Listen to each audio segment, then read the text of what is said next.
నమస్తే. Welcome to Pragati Media. నేను ఆదిత్య. తిరుమల, తిరుపతి లడ్డూకి సంబంధించినటువంటి టెండర్ల వ్యవహారం ఇప్పుడు ఆంధ్రప్రదేశ్ రాజకీయాల్లో హాట్ టాపిక్‌గా మారింది. ముఖ్యంగా ఇందాపూర్ టు హెరిటేజ్‌కి సంబంధించినటువంటి అంశాలు ఇప్పుడు సోషల్ మీడియా వేదికగా వైరల్ అవుతున్నాయి. దీనికి సంబంధించినటువంటి పూర్తి వివరాలు తెలుసుకునే ప్రయత్నం చేద్దాం. ప్రస్తుతానికి మనతో పాటు లైవ్‌లో ఉన్నారు విశాఖ జిల్లా నుంచి వైఎస్ఆర్‌సీపీ అధికార ప్రతినిధి డాక్టర్ మల్లీశ్వర్ గారు. మేడంతో మాట్లాడి మరిన్ని విషయాలు తెలుసుకుందాం. నమస్తే మ్యామ్. నమస్తే అండి. తిరుమల, తిరుపతి లడ్డూ వ్యవహారానికి సంబంధించినటువంటి అప్డేట్స్ గతంలో మనం చూసాం. తాజాగా టెండర్ల వ్యవహారం ఇప్పుడు ఒక హీట్ వాతావరణం కనిపిస్తుంది. ఈ ఇందాపూర్ టు హెరిటేజ్ ఏంటి మ్యామ్ అసలు? ఆ టాపిక్ ఏంటి అసలు? ఏం జరుగుతుంది అక్కడసలు? సార్ ఈ రాష్ట్రంలో ఏమాత్రం ఒక పెద్ద మనిషి 40 సంవత్సరాల రాజకీయ విజనరీ అని చెప్పుకుంటున్నటువంటి మన చంద్రబాబు నాయుడు గారు వచ్చి రాగానే ఈ కూటమి ప్రభుత్వం దేవుడి మీద వెంకటేశ్వర స్వామికి ఇచ్చేటువంటి అతి పవిత్రమైనటువంటి లడ్డూ మీద వీళ్ళు చేసినటువంటి నింద ఏందయ్యా అంటే లడ్డూలో పంది కొవ్వు కలిసింది, బీఫ్ కొవ్వు కలిసింది, లేకపోతే ఫిష్ ఆయిల్ కలిసింది, లేకపోతే ఏంటిది ఈ మధ్య రీసెంట్ గా వాళ్ళ పచ్చ ఛానల్స్ లో బాత్రూమ్ క్లీనర్స్ అని ఏవేవో వాళ్ళ నోటికి ఏదొస్తే అది ఎంత అపచారం చేశారు అని అంటే ఇవాళ శాంపిల్స్ తీసుకుంది మీ హయాంలోనే. ఏదైతే 4 ట్యాంకర్లు వెనక్కి వెళ్ళిపోయి రిజెక్ట్ అయిన 4 ట్యాంకర్లు వెనక్కి వెళ్ళిన తర్వాత మళ్ళీ వచ్చింది కూడా మీ హయాంలోనే. అంటే మీ టర్మ్ లోనే. అప్పుడు ఎవరు? కూటమి ప్రభుత్వమే కదా. ఒకసారి ట్యాంకర్స్ వెనక్కి రిజెక్ట్ చేయబడిన ట్యాంకర్స్ మళ్ళీ ఎలాగ ఇన్ చేసుకున్నారు మీరు? ఇది పాయింట్ నెంబర్ 1. పాయింట్ నెంబర్ 2, ఎటువంటి ఇన్వెస్టిగేషన్ లేకుండా, ఎటువంటి సెకండ్ ఒపీనియన్ లేకుండా, ఒక నిర్ధారణకి రాకుండా పంది కొవ్వు ఉంది, బీఫ్ కొవ్వు ఉంది అని చెప్పేసి మాట్లాడినటువంటి పరిస్థితి రాష్ట్రంలో అందరూ చూశారు కదా. రాష్ట్రం ఏంటిది? యావత్తు ప్రపంచం. ఇప్పుడు వెంకటేశ్వర స్వామికి ఉన్నటువంటి పవిత్రత ఏంటి అని అనేది పక్కన ఉన్నటువంటి విదేశ కంట్రీస్ లో ఉన్న జనాలు కూడా వచ్చి ఆ లడ్డు తినేసి వెళ్తారు కదా. సో ఈ ప్రాసెస్ లో అసలు నిజాలు బయటకు రావడం ఏంటి అని అంటే ఇందాపూర్ కి మీకు ఏంది సంబంధం అంటే మీ వెబ్సైట్ లోనే పెట్టుకున్నారు కదా. మీ వెబ్సైట్ లోనే ఇందాపూర్ కోసం రాసుకున్నారు కదా. ఎందుకు మీ కంపెనీ అందులో మెన్షన్ అయి ఉంది కదా, కొలాబరేట్ అయినట్టు ఉంది కదా. మళ్ళీ ఇందాపూర్ ఏంది, మాకు సంబంధం ఏందని అంటారేంటి? పోనీ అసెంబ్లీ సాక్షిగా జనాలకి కూడా నిజాలు తెలియాలి అనుకున్నప్పుడు, అసెంబ్లీలో ఈ చర్చకు వచ్చినప్పుడు మీరు ఎందుకు తప్పుకుంటున్నారు? దేనికి తప్పుకుంటున్నారు సార్? చెప్పాలి కదా, నిజం చెప్పాలి కదా. మీరు మీ హయాంలో ఉన్నప్పుడు ఇందాపూర్కి టెండర్లు ఇవ్వలేదా? తర్వాత మీరు వెళ్ళిపోయిన తర్వాత టెండర్ లో నుంచి బయటికి రావట్లేదా? మళ్ళీ ఇప్పుడు మీరు వచ్చాక మళ్ళీ టెండర్ తెచ్చుకోలేదా ఇందాపూర్? అంటే ఏంటిది? రాష్ట్రంలో ఉన్నటువంటి ప్రజలు పిచ్చి జనాలు అనుకుంటారా? అంటే అంటే నాకు ఇక్కడ ఏమనిపిస్తుందంటే సార్, ఒక పాయింట్ రాష్ట్రంలో ఉన్నటువంటి జనాలకు కూడా అర్థం అవ్వాలి. నీ కంపెనీ మీద, నీ సొంత కంపెనీ మీద క్రెడిబిలిటీ పోతుంది. నీ సొంత కంపెనీ యొక్క ఏమంటారు షేర్ వాల్యూస్ పడిపోతున్నాయి. దాని యొక్క నికర లాభం పడిపోతుంది, మా బ్రాండ్ పడిపోతుందని బాధపడుతున్నటువంటి చంద్రబాబు నాయుడు గారు వెంకటేశ్వర స్వామి యొక్క బ్రాండ్ పడిపోతుంది, ఆ లడ్డు ప్రాతినిధ్యత పడిపోతుంది అన్న ఫీలింగ్ లేదా అండి ఆయనకి? నేను అడుగుతున్నాను. అంటే నీ కంపెనీ మీద ఉన్న ప్రేమ 140 కోట్ల ఉన్నటువంటి జనాభాల యొక్క మనోభావాల మీద లేదా క్రెడిబిలిటీ? ఆ బాధ లేదా ఆయనకి? ఇప్పుడు ఆ మనోభావాలతో వైఎస్ఆర్‌సీపీ వాళ్ళు ఆడుకున్నారు అనే ఆరోపణలు, అంటే ఆ మాటలు వాళ్ళ సైడ్ నుంచి కూడా వచ్చి ఇప్పుడు కూడా అధికారులు కూడా ఎక్కడ ఆ విషయంలో క్లీన్ చీట్ ఇవ్వలేదు కదా. అంటే పంది కొవ్వు, మిగతా కొవ్వులు పక్కన పెట్టేస్తే అసలు క్లీన్ చీట్ రాలేదు కదా. ఎందుకు మాట్లాడుతున్నారనే మాటలు సైడ్ నుంచి వస్తున్నాయి మ్యామ్. సార్ ఇప్పుడు నేనేమంటున్నాను, వాళ్ళు అన్నదేంటి? పంది కొవ్వు, బీఫ్ కొవ్వు ఉంది అన్నారా లేదా? ఆ మాటలు మీరు కూడా విన్నారా లేదా? పవన్ కళ్యాణ్ గారు అన్నారా లేదా? లోకేష్ బాబు గారు అన్నారా లేదా? అన్నారు కదా. ఈవెన్ సిట్ కూడా రిపోర్ట్ లో ఉంది కదా. లేదు, వీళ్ళు లేదు లేదు దీన్ని ఇంకా ముందుకు తీసుకెళ్లిపోవాలి, పెత్తనాలు చేసేయాలి, జగన్మోహన్ రెడ్డి గారి మీద రుద్దేయాలి, ఆయన క్రిస్టియను కాబట్టి హిందువులందరినీ ఆయనకి దూరం చేసేయాలి, ఈ నింద వేసి అని వీళ్ళు విశ్వ ప్రయత్నాలు చేసి సెంట్రల్ దగ్గరికి వెళ్తే చెంప చెల్లుమనేలాగా ఆ చెంప ఈ చెంప పగలగొట్టి పంపించారు వాళ్ళు. సార్ సెంట్రల్ కూడా, కేంద్రం కూడా హిందువుల యొక్క క్రెడిబిలిటీని, దేవాలయ క్రెడిబిలిటీని, లడ్డు యొక్క క్రెడిబిలిటీని తీసేస్తాను అని అంటే ఎందుకు ఊరుకుంటారండి వాళ్ళు? ఎందుకు ఊరుకుంటారు? మీ మీ స్వలాభాల కోసం, మీ రాజకీయ లబ్ధుల కోసం మీరు పక్క పార్టీ మీద నిందేద్దామనే ఆలోచన దృక్పథంతో ఏకంగా తిరుమల తిరుపతి వెంకటేశ్వర స్వామి మీద నిందేస్తున్నారని ఒక ఆలోచన విధానం లేకుండా మీరు చేస్తున్నందుకు అమిత్ షా గారు అనుకుంటే బాగా చివాట్లు పెట్టి పంపించారు వీళ్ళకి. ఆ రోజు నుంచి చూడండి 2-3 రోజుల నుంచి లడ్డు కోసం మాట్లాడట్లా, లడ్డు కోసం వాళ్ళ పేపర్లో ఒక యాడ్ వేయట్లా, లడ్డు కోసం డిబేట్లలో మాట్లాడట్లా. అయితే ఒకటి ఆడు చివాట్లు పెట్టినందైనా ఒకటి అయి ఉండాలి. లేదు ఒరే ఇటు తిరిగి అటు తిరిగి నా హెరిటేజ్ మీద, నా హెరిటేజ్ కి పాపం చూసారు కదా 658 హైయెస్ట్ రీచ్ అయింది. ఇవాళ ఎంత 314 324 సంథింగ్ ఎంతో ఉంది. ఇంత డౌన్ కి ఎందుకు వెళ్ళింది? డౌన్ ఫాల్ కి ఎందుకు వెళ్ళింది? హెరిటేజ్ హెరిటేజ్ లో ఉన్నటువంటి లోపాలు మేమెత్తి చూపించి ₹1,00,000 ఎందుకు ఫైన్ కట్టారు మరి? దేనికి సార్? దేనికి కట్టారు ₹1,00,000? ఇక్కడ ఒడిశాలో పక్క రాష్ట్రంలో మీరు చేస్తున్నటువంటి ఏదైతే నాసి రకము పిల్లలకి ఇచ్చినటువంటి పాలల్లో కల్తీ ఉందని ఒక లేడీ ఒక సెల్ఫీ వీడియో పెట్టింది. మీకు గుర్తుందో లేదో? అది చాలా వైరల్ అయింది. వైరల్ అయిన తర్వాత అక్కడ ఇన్వెస్టిగేషన్ కి వెళ్తే పరిస్థితి అది. సార్ ఇప్పుడు ఏది ఆ పిల్లల దాంట్లో కల్తీ ఉన్నాయి చేసినవి ఇవి. కేరళ ప్రభుత్వం కూడా బ్యాన్ చేసింది. తమిళనాడు ప్రభుత్వం కూడా బ్యాన్ చేసింది. వీటన్నిటికీ వైఎస్ఆర్సీపీకి ఏంది సార్ సంబంధం? నాకు ఇప్పుడు తెలియగలుగుతాను. ఇందాపూర్ టు హెరిటేజ్ కి సంబంధించినటువంటి అంశంలో చీకటి ఒప్పందాలు అని మీ పార్టీ నుంచి వస్తున్నటువంటి మాటలు మేము చూస్తూనే ఉన్నాం. సో ఏంటంటే మీకేమనిపిస్తుంది? అసలు ఏం జరుగుంటుంది? ఏంటి ఆ చీకటి ఒప్పందం? మీరెందుకు పదే పదే ఆ మాట మాట్లాడుతున్నారు అసలు? సార్ వాళ్ళ ద్వారా కాకుండా హెరిటేజ్ అనే పేరుతో చేస్తే తెలిసిపోద్దని. ఇప్పుడు దగ్గర దగ్గర 22, 21 మ్యానుఫ్యాక్చరింగ్స్ ఉన్నాయి వాళ్ళకి. అందులో ఒకటి ఇందాపూర్. హ్మ్. అది మీ వెబ్సైట్ లోనే మెన్షన్ చేశారు కదా. మేము చీకటి ఒప్పందాలు ఏంటండి? ఇప్పుడు అంటే మీకు వెబ్‌సైట్‌లో మీకు ఒప్పందాలు కనిపించట్లేదు. ఉన్నాయని యాక్చువల్లీ ఇప్పుడు ఇప్పుడు వెబ్‌సైట్‌లో ఏమి తీశారు. కనిపించట్లేదు. ఇప్పుడు తీశారు. ముందు ఉన్నటువంటి స్క్రీన్ షాట్లు మేము మా పార్టీ వాళ్ళు ఆల్రెడీ తీశారులేండి. ఎప్పుడైతే మేము ఈ పాయింట్ మెన్షన్ చేసామో తీసేశారు. హ్మ్. వాళ్ళకి వెబ్సైట్ లో మేనిఫెస్టోల్ని వీటిని అన్ని తీసేయడం వాళ్ళకి అలవాటే. కావాలంటే మీరు ముందు డేట్ తో ఉన్నటువంటిది చూడండి. ఆల్రెడీ సోషల్ మీడియాలో ఫుల్ వైరల్ అవుతున్నాయి కదా. ఆ రోజు తీసి అడిగినప్పుడే కదా వీళ్ళు సమాధానాలు చెప్పక నీళ్లు నమిలింది. మరి ఇందాపూర్ కి ఆల్రెడీ కల్తీ జరుగుతుంది ఇందాపూర్ లో అని చెప్పి వాళ్ళకి ఏదైతే 6 మంత్స్ వాళ్ళని బ్యాన్ చేశారు. ఇప్పుడు ఒక కంపెనీ వాళ్ళ హయాంలో జరిగినాయి చెప్తున్నాను నేను. హ్మ్. 6 మంత్స్ బ్యాన్ చేశారు. 6 మంత్స్ బ్యాన్ చేయగానే మళ్ళీ ఇమీడియట్ గా ఎలా తీసుకున్నారు? మీ హయాంలో ఉన్నప్పుడు ఇందాపూర్ రోడ్ ఎందుకు వస్తున్నాడు? మీరు వెళ్ళిపోతే మళ్ళీ ఇందాపూర్ రోడ్ ఎందుకు వెళ్ళిపోతున్నాడు? మళ్ళీ ఇప్పుడు మీరు వస్తే మళ్ళీ ఇందాపూర్ ఎందుకు వస్తుంది? మీకు వాళ్ళకి ఏం సంబంధాలు? ఇంకొకటి ఏంటంటే యాక్చువల్లీ 800 కిలోమీటర్ పరిధి లోపలే ఉండాలి. మనకి ఏదైతే నెయ్యి అవును. సరఫరా చేస్తారో దానికి కొన్ని నార్మ్స్ ఉంటాయి. అవును.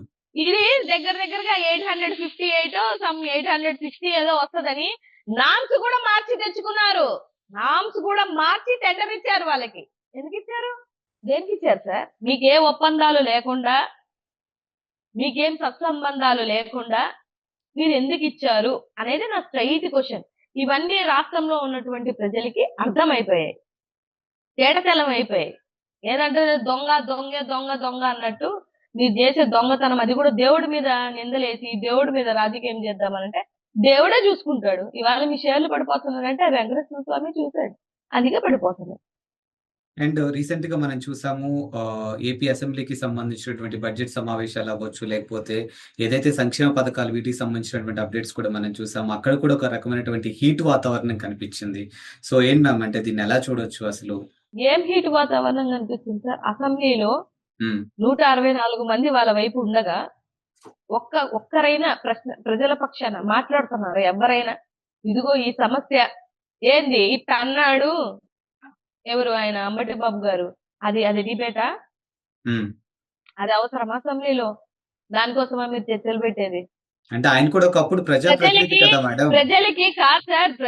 కాదు సార్. హ్మ్. ఎవరైనా కూడా సార్ లోపల వాళ్ళకి అంటే మా సాంబార్ పిస్తా బహార్ అని వాళ్ళ తొడలు వాళ్ళు కొట్టుకొని ఆయన పొగడం ఈయనను భజన చేయడమే సరిపోతుంది అసెంబ్లీలో.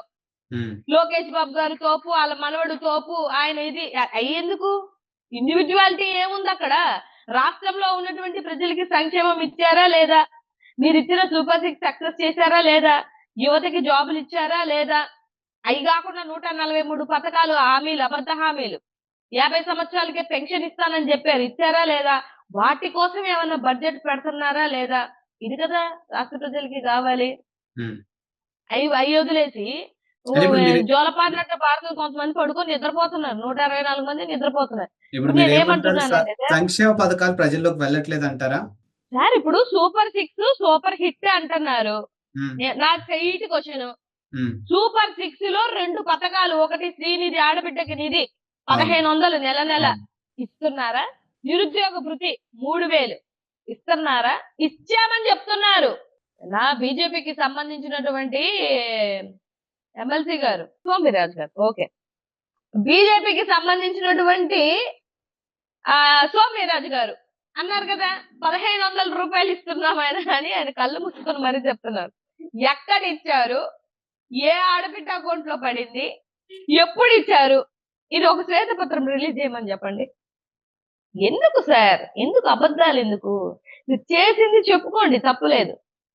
చెయ్యండి కూడా మేము చేశామని చెప్పి సూపర్ హిట్ అని చెప్పేసి మళ్ళీ దానికి ఒక 50 కోట్ల 100 కోట్ల ఖర్చు పెట్టేసి ప్రోగ్రామ్ చేసుకోవడం అనేది రాష్ట్రంలో ఉన్న ప్రజలు గమనించారా? ఇప్పటికీ మీరు ఇస్తున్నటువంటి, ఇప్పుడు 4000 ఇస్తున్నారు, 4000 ఇస్తున్నారు, ఇక్కడ 30,000 నుంచి 40,000 దాకా పెన్షన్లు తీసేస్తున్నారు. ఇంకా మీరు ఇచ్చేదేంది? నేను ఒకటి అడుగుతున్నా రాష్ట్ర ప్రజల తరపు నుంచి, వీళ్ళు వచ్చిన 20 నెలల కాలంలో ఒక కొత్త పెన్షన్ రాశారా? ఒక కొత్త విడో పెన్షన్ ఏదన్నా రాశారా? చెప్పమనండి సార్.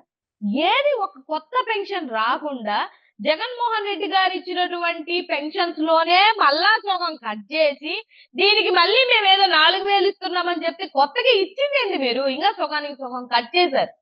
మరి 20 నెలల నుంచి పెన్షన్ కి ఎలిజిబుల్ ఉన్న వాళ్ళు రాలేదా?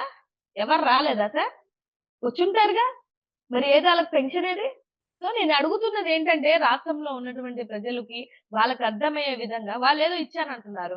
ఎవరన్నా మీ అకౌంట్లలో శ్రీనిధి డబ్బులు నెల నెల 1500 పడితే నాకు పెట్టండి, నాకు పర్సనల్ గా పెట్టండి, నేను కూడా చూస్తాను. లేదు నిరుద్యోగ భృతి 3000 పడ్డాయి అని అంటే పెట్టమండి. పోనీ నేనేమన్నా తప్పుగా మాట్లాడుతుంటే నేను కూడా ఎంక్వైరీ చేస్తా కదా, చెక్ చేస్తా కదా, ఎవరికి పడ్డాయో లేదో అని. బీసీలకి, ఎస్సీలకి, వీళ్ళందరికీ 50 సంవత్సరాలకే పెన్షన్ ఇస్తానన్నారు. ఇచ్చారా? రాశారా? ఏమీ చేయకుండా ఆడ కూర్చొని 164 మంది జోలపాడుతుంటే నిద్రపోతున్నట్టు నిద్రపోయి, మీరు వాళ్ళకి భజన, వాళ్ళు వీళ్ళకి భజన అసలు ప్రతిపక్షం అనేది లేకపోతే, ఇప్పుడు జగన్మోహన్ రెడ్డి గారు ప్రతిపక్షానికి ఇవ్వాల్సిన టైం ఇవ్వండి అని అడుగుతున్నారు. తప్పేంది సార్? ఇస్తే ఏమి? ఆయన ఒక పిటిషన్ వేశారు, దానికి ఒక రిప్లై ఇవ్వమనండి వాళ్ళని. అడుగుతున్నారంటే అవును అడుగుతాము, మా వాయిస్ వినిపించాలి అనుకున్నప్పుడు. ఇప్పుడు మీరు మీరు నన్ను కూర్చోబెట్టారు సార్, మీరు మీరు నాకు మీరు క్వశ్చన్ వేసి నాకు టైం ఇవ్వలేదు అనుకోండి, నేను వచ్చి ఏం లాభం చెప్పండి? నేను వచ్చి ఏం లాభం? నేను ఎవరి కోసం వచ్చాను? నేను ఎవరికి చెప్పాలనుకుంటున్నాను? అందుకనే మేము క్షేత్రస్థాయిలో ప్రజలతో పోరాడుతున్నాం ఇవాళ. మాకు తెలీదా? 20 నెలల నుంచి మేము ప్రజలతో పోరాడుతున్నటువంటి పార్టీ ఏముంది ఆంధ్ర రాష్ట్రంలో? ఒక జగన్మోహన్ రెడ్డి గారు పెట్టినటువంటి పార్టీ తప్పితే ఇంకెవరన్నా ఉందా? కొన్ని ఎవరన్నా ప్రశ్నిస్తున్నారా? ఎవరన్నా అండగా ఉన్నారా? ఒక ఆడబిడ్డకి కష్టం వచ్చినా, ఒక ముసలమ్మకు కష్టం వచ్చినా, ఒక యువతకి కష్టం వచ్చినా, ఒక రైతుకు కష్టం వచ్చినా ఎవరున్నారు సార్ ఈ రాష్ట్రంలో? డెఫినెట్ గా వైఎస్ఆర్సీపీ గవర్నమెంటే ఉంది. మాకు తెలుసు, ప్రజాక్షేత్రంలో మేము పోరాడగలుగుతాం. ప్రజల యొక్క మన్నల్ని ఎలా తెచ్చుకోవాలో మాకు తెలుసు. ప్రజలకి అండగా ఉన్నది ఎవరో కూడా మాకు తెలుసు. అది ప్రజలకు కూడా తెలుసు. సో ప్రజాక్షేత్రంలోనే తెలుసుకుంటాం. ఎలాగో ఆడబిడ్డ టాపిక్ వచ్చింది కాబట్టి, ఇప్పుడు 2 తెలుగు రాష్ట్రాలు బాధపడ్డ అంశం ఏదైనా ఉంది అంటే మదనపల్లి ఇన్సిడెంట్. మీరు కూడా చూస్తుంటారు. ఒక మహిళగా దీనిపై మీ కామెంట్ ఏంటి మ్యామ్? అంటే అంత చిన్న పాపను అంత కిరాతకంగా చంపడం. సార్ ఇవాళ 20 నెలల కాలంలో ఇట్లాంటి మదనపల్లెలో సంబంధించిన కార్యక్రమాలు బొచ్చుడు జరిగాయి. ఇది ఇవాళ ఒక్కరోజే కాదు. ఎవరో అన్నారు సేఫ్ హ్యాండ్స్ అని. ఇవాళ సేఫ్ హ్యాండ్స్ కాదు, సేఫ్ సేఫ్ డ్రమ్స్ లో ఉంది. డ్రమ్స్ లో చంపేసి డ్రమ్ లో పెడుతున్నారు. ఇలాగుంది పరిస్థితి. దేని వల్ల సార్?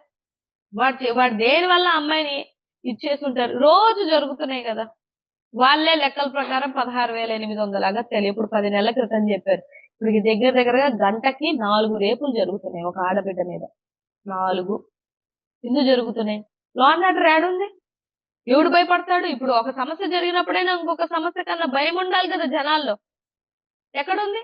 విచ్చలవిడిగా ఏమంటారు రేపులు చేసుకొని పోతున్నారు. గంజాయి అని, మాధ్యమని, డ్రగ్స్ అని ఎన్ని ఎన్ని బెల్ట్ షాపులు పెట్టారు. ఎంత విచ్చలవిడిగా ఆంధ్ర రాష్ట్రంలో పారుతుంది. ఏర్లై పారుతున్నాయి. ఎక్కడెక్కడ పెట్టుకున్నారంటే స్కూళ్ళ కాడ, బస్ స్టాండ్‌ల కాడ, లేడీస్ తిరిగే చోట, గుళ్ళ దగ్గర, లేడీస్ హాస్టల్ దగ్గర మీరు ఇలాంటివన్నీ పెడితే తాగేసి వాడు ఏం చేస్తున్నాడు? ఇంతే చేస్తారు. ఇంతకన్నా ఏముంది సార్? అసలు ఇవాళ మైనర్ బిడ్డలు ఎంత సఫర్ అవుతున్నారంటే, ఇంటికెళ్ళి మళ్ళీ బిడ్డలు తిరిగి రావాలనంటే తల్లులంతా బిక్కుబిక్కుమన్న ఉన్నటువంటి పరిస్థితి ఉంది. సో డెఫినెట్ గా ఆంధ్ర రాష్ట్రంలో ఇదొక బాధాకరమైనటువంటి విషయం. చిన్న బిడ్డని ఏం చెప్తాం సార్? ఎలా చెప్పాలి? ఎలా చెప్పితే ఇలాంటి ఇడియట్స్ కి అర్థమవుతదని నేను అనుకోవాలి. సో నేనేమంటున్నాను అంటే అట్‌లీస్ట్ ఒక సంఘటన జరిగినప్పుడైనా, ఇంకొక సంఘటన జరగడానికైనా భయపడే విధంగాన్నా ఏమైనా చర్యలు తీసుకుంటున్నారంటే అది లేదు గదా! ఇంతకుముందు దిశ యాప్ ఉండేది. అవును. యాప్‌లో ఏ బిడ్డకైనా కష్టం వస్తే ఇమ్మీడియేట్‌గా యాక్షన్ ఉండేది. పోలీస్ స్టేషన్స్ ఉండేవి. అన్నీ ఉండేవి. ఆ! ఈళ్ళేదో ఒక యాప్ తెచ్చారు గదా! ఆ యాప్ ఇప్పుడు ఈళ్ళేదో యాప్ తెచ్చారు. దిశ యాప్ కాకుండా ఏదో పేరు పెట్టి కొత్త యాప్ పేరు మార్చుకొని యాప్ తెచ్చుకున్నారు. ఆ యాప్ ద్వారా ఇప్పటి వరకు ఎన్ని కంప్లెయింట్స్ వచ్చాయి? ఆ యాప్ ద్వారా ఎన్ని కంప్లెయింట్స్‌ని మీరు సాల్వ్ చేశారో హోంమంత్రి అనిత గారు ఒక శ్వేతపత్రం రిలీజ్ చేయగలుగుతారా ఆవిడ? అసలది పనిచేస్తుందా ఆ యాపు? రాష్ట్రంలో ఉన్నటువంటి ప్రజలకి పాలిచ్చే ఆవును వదిలేసుకొని దున్నపోతుని తెచ్చుకుంటే ఇవాళ రాష్ట్రంలో ఉన్నటువంటి ప్రజల సంక్షేమము దారికి పోయింది. ఆడబిడ్డల రక్షణ దారి లేకుండా పోయింది. ఇంక ఏమన్నా ఉందంటే కక్షపూరితంగా అరెస్టులు చేసుకుంటా పోతున్నారు. చేసుకోమనండి సార్. అంటే మీ సైడ్ నుంచి వర్షన్ ఇప్పుడు దున్నపోతు అనే మాట మీరు మాట్లాడుతున్నారు. ఇప్పుడు బిల్ గేట్స్ లాంటి వాళ్ళు ఆంధ్రప్రదేశ్‌లో పర్యటన చేస్తున్నారు. రానున్న రోజుల్లో ఇక్కడ ఉన్నటువంటి యువతకి ఉద్యోగ అవకాశాలు భారీగా ఉండబోతున్నాయి అన్నట్టుగా అటు సైడ్ నుంచి వస్తున్నటువంటి ఆన్సర్స్ మనం చూస్తూనే ఉన్నాం. సో లేటెస్ట్‌గా వైజాగ్ కూడా సుందర్ పిచాయ్ లాంటి వాళ్ళు కూడా విజిట్ చేయడం జరిగింది. సో మరి దీన్ని ఎలా చూస్తున్నారు మ్యామ్? సార్ ఇప్పుడు నేను ఆహ్, పార్టీలకి అతీతంగానే మాట్లాడతాను. ఆ ప్రభుత్వం ఉన్నప్పుడైనా, ఈ ప్రభుత్వం ఉన్నప్పుడైనా వచ్చిన పెద్దవాళ్ళని రానివ్వమనండి. తప్పేం హ్మ్. లేదు. జగన్మోహన్ రెడ్డి గారు జీ20 సదస్సు పెట్టినప్పుడు ఎంతమంది మేధావులొచ్చారు, ఎంత పెద్దవాళ్ళొచ్చారు అందరం చూసాం గదా! చూసామా లేదా సార్? మేము పెట్టినప్పుడేమో ఫేక్ సదస్సులని, మీరు పెట్టినప్పుడేమో మంచి సదస్సులు అని మీరు చెప్తే ఎలా అవుతది? వచ్చిన వాళ్ళు వచ్చారు. తప్పు కాదని నేననను. వచ్చిన వాళ్ళ వల్ల ఏంటి బెనిఫిట్? ఇదిగో ఆళ్ళొచ్చినందువల్ల ఒక కంపెనీ తీసుకొనొస్తున్నాం. లేకపోతే ఈ డిస్కషన్ జరిగింది. లేకపోతే ఈ ఇన్వెస్ట్‌మెంట్ ఒస్తుంది. లేకపోతే ఇదిగో కొత్త కంపెనీని తీసుకొని రాబోతున్నారు అని ఏదో ఒకటి ఒక ఎంఓయూనో లేకపోతే ఓ డిస్కషనో లేకపోతే ఏదన్నా చేసి జరిగింది చెప్పాలి గదా! చెప్పారా ఏమన్నా? ఆళ్ళొచ్చి ఎళ్ళిపోయిన తర్వాత బిల్ గేట్స్ ఒచ్చి ఎళ్ళిపోయిన తర్వాత ఏమన్నా జెప్పారా? బిల్ గేట్స్‌కి పురుగులు పెట్టిచ్చాం. బిల్ గేట్స్‌కి అది చూపిచ్చాం. బిల్ గేట్స్‌కి ఏదో ఒక రైతు ఏదో చూపిచ్చింది. ఇది తప్ప రావడం నేను తప్పనను. మేధావులు ఒచ్చిపోతే మంచిదే నేను కాదనను. కానీ వాళ్ళు రావడం వల్ల ఈ రాష్ట్రానికి గాని, యువతకి గాని ఏమన్నా బెనిఫిట్ ఉంది అన్న విషయాన్ని మీ పత్రికలలో గాని, మీలలో గాని ఎక్కడ మెన్షన్ చేయలేదే. లేపోతే వాళ్ళు సరదాకి ఏమన్నా ట్రిప్‌కొస్తే ఓకే. ఫైన్. మంచిదే రానివ్వండి. ఆంధ్ర రాష్ట్రం అందరిని ఆకర్షించేటువంటి రాష్ట్రం. దట్టు వైజాగ్ అనేది ఇంకా ఆకర్షించేటువంటి ప్రదేశం. రానివ్వండి. వాళ్ళు వచ్చిన వల్ల ఏంటి బెనిఫిట్ అని చెప్పుకునే పరిస్థితిలో మీరు లేరు. ఎవరో ఒక పర్సన్ వచ్చినంత మాత్రాన జనాలు బాగుపడుతుందంటే అట్లాంటి పర్సన్స్‌ని బొచ్చెడు మంది జీ20 సదస్సు పెట్టి తీసుకొనొచ్చారు జగన్మోహన్ రెడ్డి గారు. అలా అయితే. యెస్. అంతే కదా సార్! యెస్. సో ఆంధ్రప్రదేశ్‌కి సంబంధించి ఎలాంటి అప్‌డేట్ కావాలన్నా మళ్ళీ మీతో లైవ్‌లో జాయిన్ అవుతాను. And thank you ma'am. Thank you so much. Thank you.